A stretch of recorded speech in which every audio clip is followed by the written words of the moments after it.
Hey guys, what's up? Eddie Aho here with KissAnalog.com. You know what? You know what this is? It's rant time. This is West Mall, or West Molly. It's probably West Mall. Trap Pastel. It's a double. This is 11.2 ounces. And what else we got here? It's a 7%, guys. So, it's what we call strong beers, right? I think we call that strong beer, don't we?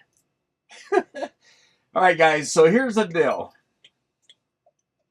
I bought some speakers a couple years ago, right? I bought the Klipsch, the RP600Ms? Now they have the Mark IIs. So why did they come out with the Mark IIs? And why is this rant? All right, so I've had those speakers in a box over here, and I decided to start cleaning out things. I was going to start working on everything, and I got as far as cleaning out this corner over here, and I found those speakers, which I knew were there. And it's funny how time goes by. I kept thinking I was going to pull them out. I was going to start adding, listening to my reviews. So I like to do the objective stuff, the testing things, because I'm testing mostly amplifiers and preamps. But I thought, I should throw in the listening too, because I do think that's important. I think once we start seeing the difference in the amplifiers, and I think in power levels and how they react to different ohms, impedance, and stuff like that, maybe we'll start hearing why some amps are different at the same power levels. So, and whether that's true or not. So anyway, I thought I'd start listening to them. So, cheers. It's been a long day.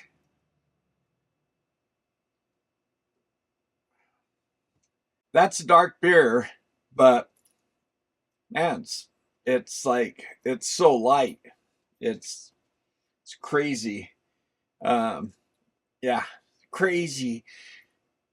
There's people in the wines, and a lot of people understand how wines can be so much better, different, and go from, $20 bottle or $10 bottle to $10,000 bottle.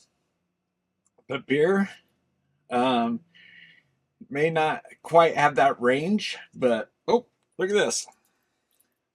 I've got 2 watches. Guys, I've been testing out watches.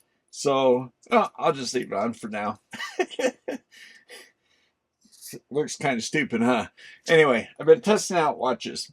This is a Suunto. It's a Finnish watch. I've got the Garmin. I wear the Garmin all the time, but I keep on hoping Suunto or one of the Finnish companies, Polar, Suunto, will come out with the watch I can replace my Garmin. But because my ancestors, my grandpa came from Finland, so I just thought it'd be cool to have a Finnish watch. Anyway, so yeah, I saw it in the camera. I'll cover that up. All right, guys. So yeah, I like the fitness aspect, even though I haven't been working out for a while. You guys can tell, but yeah, I'm going to, and so that's why I've been testing out the watches. So keep it or sell it, right? All right. So anyway, back to the rant. The rant at hand. So the Klipsch speaker. I've had a number of Klipsch. I've had a number of Klipsch in my life. I've had the 901s. I've had different ones. I haven't had the really nice ones. The really expensive ones. But I've had other newer brand, models, and they've sounded good, but they've been towers. This is the first time I've got a bookshelf, and the bookshelf. The only thing, I wouldn't have quite believed in them just because of the volume of the box and the size of the drivers, and it's like you can't polish a turd. I know you want to believe that you can, but you can't. So I did have some speakers. They're Dynacos, I believe. I got them at a pawn shop one time, and I walked in, I saw them, I'm like, whoa, real wood cabinets, about the same physical size, maybe a little bit wider, a little bit shorter maybe, But anyway, man, I just saw them and I'm like, it's like, saw that girl for the first time. It's like, oh, I got to have those. Walked over and saw the price on them. I forget what it was. It was something inexpensive and like $300 or something US. And I thought, wow, that's a pretty good deal. I'm sure that's a good deal. I've never had a pair, but I knew that had to be a good deal. So I asked the guy. So what I did is I'd go through these pawn shops and I'd buy test equipment, fluke multimeters, because people buy them and they don't, and then they sell them because they paid too much and they're worth something, so they sell them. So I'd go buy them and sell them used. So I had a little used test equipment company. Well, Aho Electronics is what I called it. But part of it was I resold test equipment, mostly fluke meters. And so, yeah. So I'd go buy, I'm sure if guys are buying the kind of meters I suggest buying, they weren't paying so much, they'd probably keep them and still be able to use them. But when you put so much money out and you hit hard times, they go pawn them. So at least that's what I believe happens, but I don't know. Anyway, so I walked in, saw those speakers, and tried not to, start salivating, and went to the guy that I kind of knew and said, "Hey, what do you want for those speakers by the door?" After I talked to him about some other stuff, and about the meters and stuff. And I said, "Hey, by the way, what are you asking for that little bookshelf?" Well, I don't think we call it bookshelves then. Like I said, yeah. And he said, we've had them for a bit. They're just sitting there taking up space. He goes, "I'll take $100." I think he said $100. It was something absolutely criminally low. So I'm like, okay, I'll take those bad boys. So fantastic speakers. I mean, I had some, I actually had some Klipsch, floor standing speakers at the time. And man, I thought those things just sounded great. So when I listened to those RP 600s when I was upstairs and I was going to start comparing some amps and some preamps, I thought there's something wrong. And I kept switching out parts. And I didn't think it was the speakers. I thought it was the preamp or the amp. I let the preamps warm up because they have tubes in them. And yeah, then I brought my wife over because I thought, man, maybe it's just me. And she was like, "Wow, that sounds like a shoebox." So I'm like, yeah, that's what I was thinking. So I brought over my floor standing Klipsch speakers and put, disconnected one of the, 600s and stuck in the SF-3 speaker. And man, it was like night and day difference, guys. It was just, my wife's like, yeah, she's like nodding her head, yeah, that's it. And so she sat there for a minute while I swapped out some preamps and some amps, because at first we thought, well, maybe it's the preamps. But then after that, a quick check with the other amplifiers and preamps, you didn't hear any noticeably obvious difference. Now, the thing is when I go back and start actually doing, some listening with different types of music and sitting there and trying to pick out things, maybe I'll pick out things between different amps. But when I was standing there with these speakers playing, and I put the SF3s on, I was like, wow, like I was listening to this cymbal and I could hear the cymbal crash, and I'm like, wow, holy crap. That was like kind of like jolting standing next to the speaker. I'm like, whoa, like I hadn't heard anything like that from the other speaker. So anyway, okay, so let's go on with the rant. So the thing is, I'm back. Had to change out the memory card. I've had to buy new memory cards. I have to buy hard drives all the time, just as backup and save all these things. And the memory cards wear out and they break, and I don't know. It's that little clip on the side falls off sometimes, and then I've got a nice new memory card over here. The little clip thing fell out, and yeah, so it costs money to keep this operation going. just in the video processing stuff. I've had to update my lights because, yeah. Anyway, okay, back to the rant, guys. Sorry about that. So, and going through this exercise with this speaker upstairs, thinking I was going to test that stack, those amplifiers and those preamps up there. And then I'm looking at the stack of amplifiers I have over here. I can't wait to start testing these things. I want to test them up there, but I want to get them on the bench and run them through my Quant Asylum and my Bodhi 100 thing and the Picoscope. I want to look at, there's instruments I want to use. I have really nice instruments. I want to delve into these amps and see what the difference is.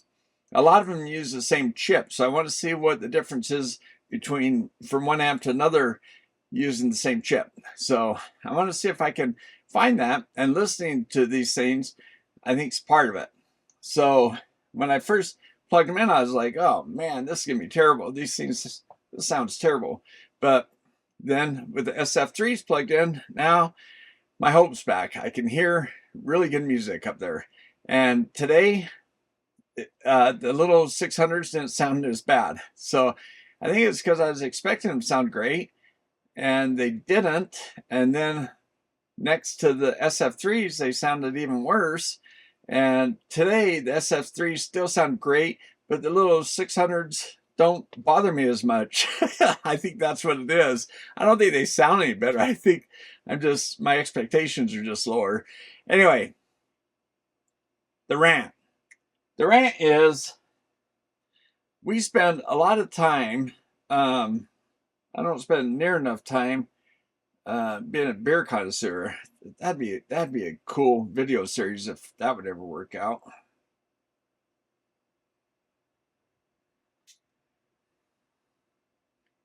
It's a good thing I only have one of those bottles. They're kind of expensive, so thank you for those guys, Danny, hitting that button, that super thank you button. He's been amazing. That guy hits that button so often.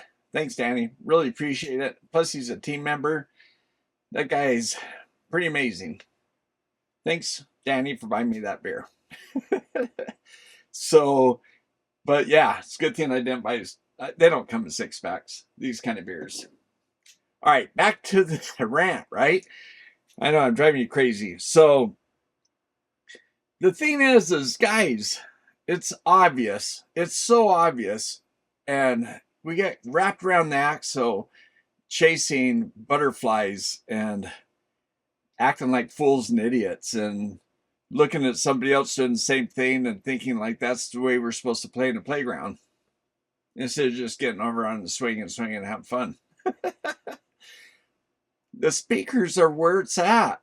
There's character to the speakers. I remember when I first got into audio, hearing about all the different speakers. I couldn't wait to get a speaker like my friend's electrostatic speakers and listen, and going to another friend's house, where he had another real expensive, set of speakers. And I just remember all the really nice speakers that we'd go listen to. And it was like, wow, what a difference. Yeah, these guys had expensive electronics, but yeah, my system, I've had nice systems, and the speakers make such difference. I've built speakers, and now there's a placebo effect. I thought they sounded amazing.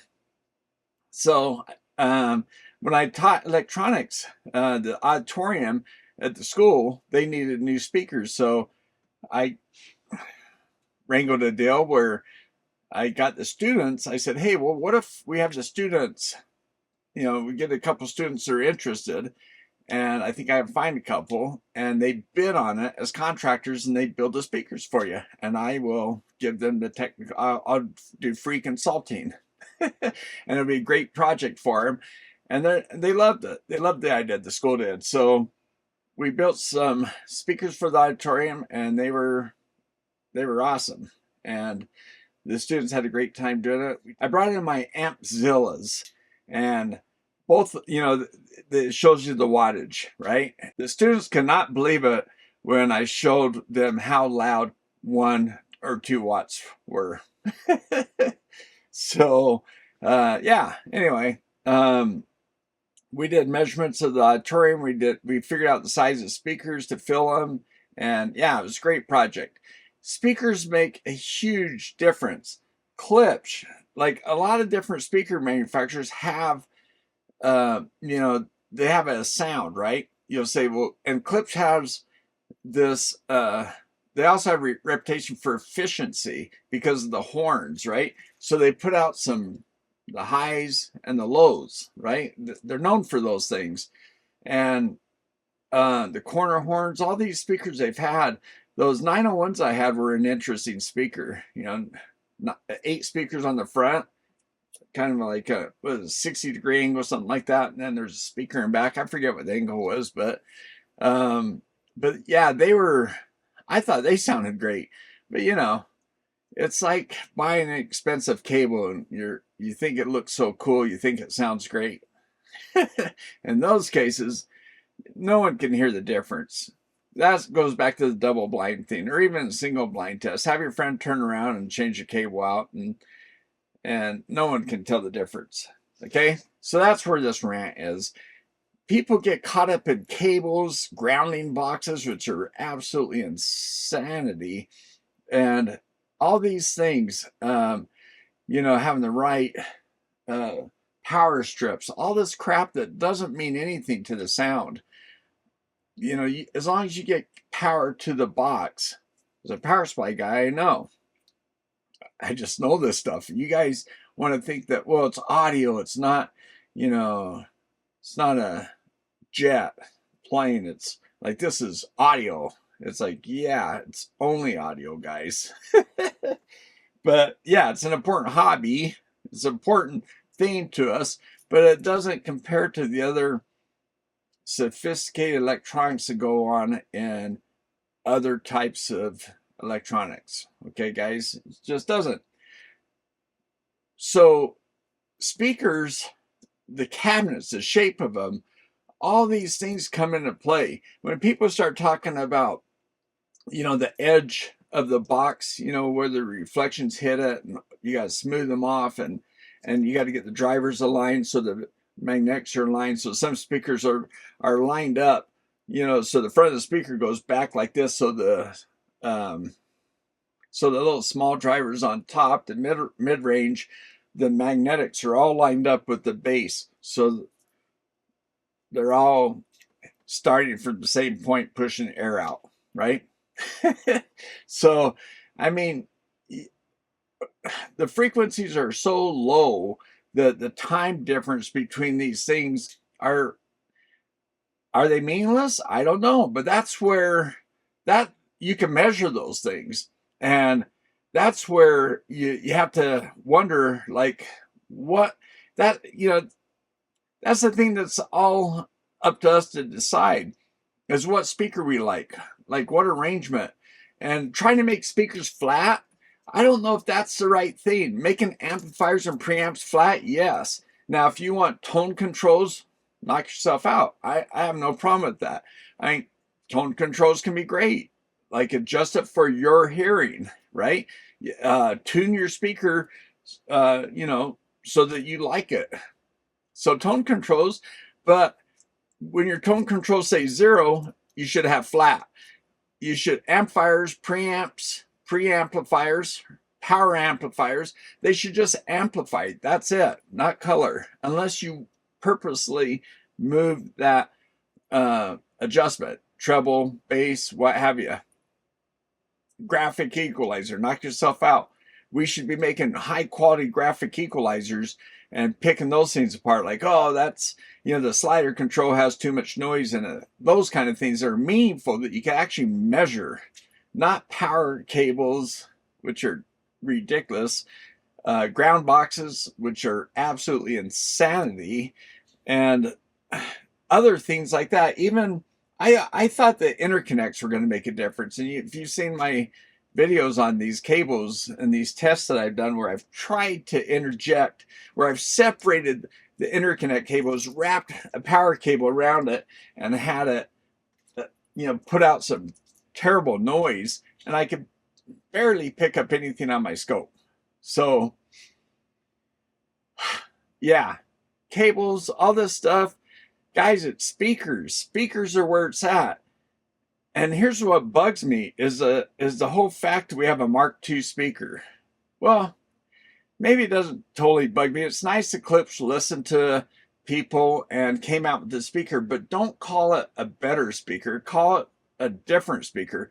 Call it the Mark II. Call it the Mark II, but don't give people the idea that this is supposed to be an improved speaker, okay?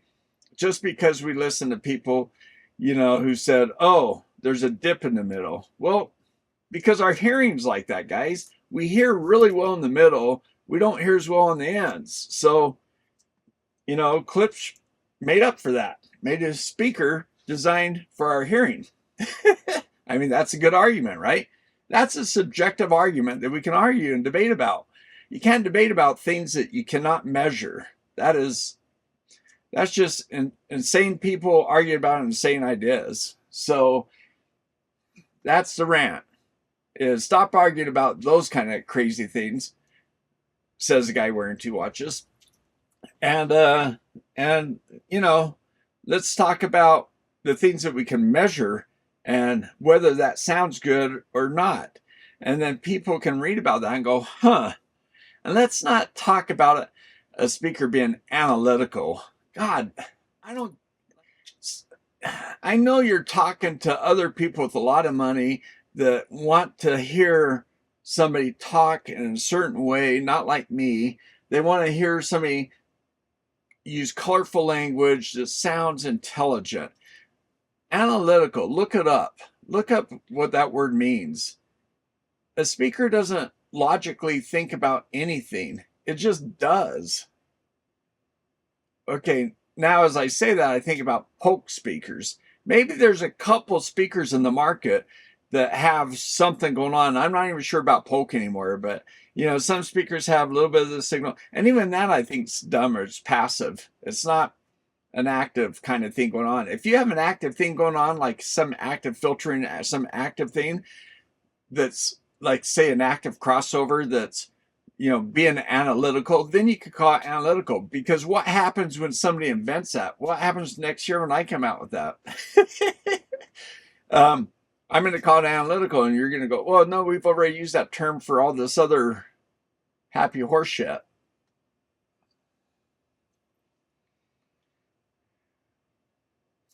So there you go.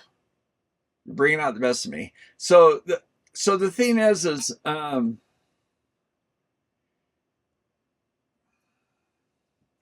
right, guys. So, you got to save the terms.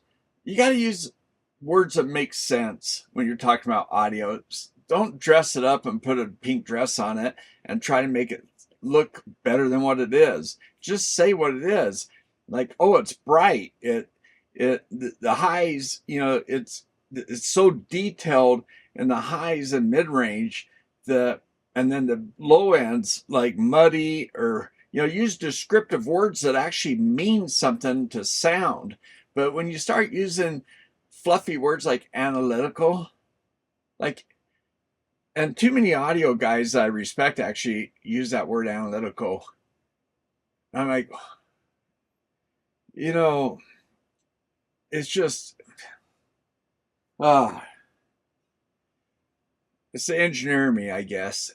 It's just mixing the marketing BS with engineering it's just hard for me to wrap my head around. That beer's easy though. Wow, it's only 11 ounces. Man,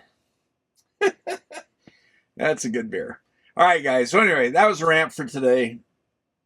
Guys, stop listening to people talk about a bunch of nonsense, and then also the terminology. Call people on it. For me, no. I mean, if am I the only one that bothers? Those kind of words, fancy, stupid words that people use for audio. I want to bring back Audiophiles to audiophile. File is the love of audio. I want to bring that back to us that love audio, that really care about the actual audio, not about the bullshit and the money. Like hearing people say, well, I mean, okay, so there is some truth. Some things that are going to be better will cost more. But it's not a fact, that a $200 thing is going to sound worse than a $300 or $400 thing. That $300 or $400 thing might be made by a company that has a name that's just BS. And the $200 thing might be made by, I don't know, some Chinese company, some new company out of North Carolina. I don't know. It's like, it doesn't have to cost a lot to be good. So, but there's a certain amount of that you get what you pay for, so there's a certain amount of that. But then there's a point where you just go extremely overboard and it's just ridiculous, right? If you want to spend $50 or $100 for an audio cable like I did somewhere that's sitting in a box somewhere around here, I just did it just to show you guys, because I don't know where it is, but anyway, it's just something to show. It's not going to make things any better, but the point is, if you want to spend only that much money, that's not absurd amount of money. Power cord's $10 or whatever. So if you want to spend $50, but if you're spending $200 on a power cord, and the thing that's crazy is the guys that try to push power cords for $200 or more but don't have any waveforms or anything like that. They're the same guys that will take a speaker and modify it and show the waveforms. Now that's where, when you're doing it to a speaker, where I think, well, maybe a straight waveform isn't the thing you want on a speaker. Maybe it is, but maybe it's not. If you want a totally neutral speaker, then you could say, hey, I have a totally neutral speaker for you for this power range. But but those guys that will show you all the curves and how they can improve this speaker made by Klipsch that had this little divot in the middle was bad, and it can do this, but yet they don't have any waveforms for the cables and all that stuff they're trying to sell you, or the non-magnetic connections, all this nonsense. They have no technical, they can't show anything that makes a difference in those things. Guys, the terminals on the speakers, my RP600M are totally fine. The Dash 2, I feel bad that Klipsch fell for it, and they listen to these people and they're buying into the nonsense. Because the sad thing is Klipsch has a sound, and if they take away their sound based on these people that are nonsensical, they're going to lose who they are. And I think 1947 they've been around, something like that. They've been around for a long time, and I hate to see them just become another plain Jane or another cosmetic company. I just wish that it's good to listen to the public out there and take in what makes sense and throw out what doesn't. And if you've got a reputation for being a certain way, then love it, take care of it, be who you are. So yeah, that's my rant. It's time to finish this beer, go to bed. Gotta go to work tomorrow. So thanks for watching, guys. Sorry for the nonsensical rant. All right, for the 2-watch guy, thanks for watching. Now, appreciate my all my YouTube members and my patrons. Really appreciate you guys, and and everybody that's hitting the super thank you button down below. That's been super, appreciate that. So until next time, hope you like the rant. Let me know what you think. Probably see some comments down below. Thanks for watching. See you next time.